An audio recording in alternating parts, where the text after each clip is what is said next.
ఈ రోజు ఒక proper dhaba style paneer butter masala recipe చెప్తా. ఈ వీడియో లాస్ట్ వరకు చూడు. దీనికి ఫస్ట్ పన్నీర్ వేపుకుందాం.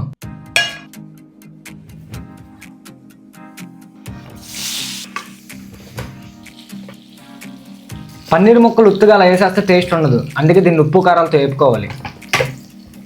ఈ వేపుకున్న దాన్ని పక్కన పెట్టుకొని ఇప్పుడు పొయ్యి మీద ఇంకో కడాయి పెట్టి బట్టరు ఆయిల్ వేసి జీలకర్ర, చెక్క, లవంగం, యాలక్కాయలు, ఎండుమిర్చి, ఆకు, బిర్యానీ పువ్వు, జీడిపప్పులు వీటిని ఎర్రగా వేపుకొని ఇందులోనే అల్లం వెల్లుల్లి, పచ్చిమిర్చి, ఉల్లిపాయలు, టమాటాలు, కొత్తిమీర దీన్ని పచ్చివాసన పోయేదాకా వేపుకొని ఇందులో పెరిగేసి ఒకసారి బాగా కలిపి దీన్ని మిక్సీ పట్టించి పేస్ట్లా చేసుకుందాం.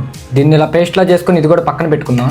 ఇప్పుడు మళ్ళీ పొయ్యి మీద కడాయి పెట్టి బటర్ వేసి ఆయిల్ కూడా వేసి ఉల్లిపాయలు, బిర్యానీ మసాలాలు వేపుకొని ఇది బాగా వేగినాక మనం మిక్సీ పట్టించిన పేస్ట్ని కూడా వేసుకొని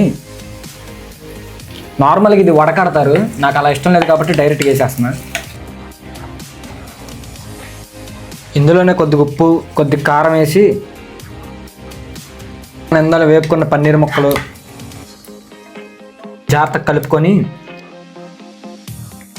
కొద్దిగా వాటరు, ఫ్రెష్ క్రీమ్ వేసి ఒక 10 నిమిషాలు లో ఫ్లేమ్ మీద కూర మగ్గేదాకా మూత పెట్టుకొని మూత తీసుకొని కసూరి మేతి, కొత్తిమీర, మళ్ళీ క్రీము, కొద్దిగా బటర్ ఒక్కసారి బాగా కలుపుకుంటే మన dhaba style paneer butter masala ready అయిపోద్ది.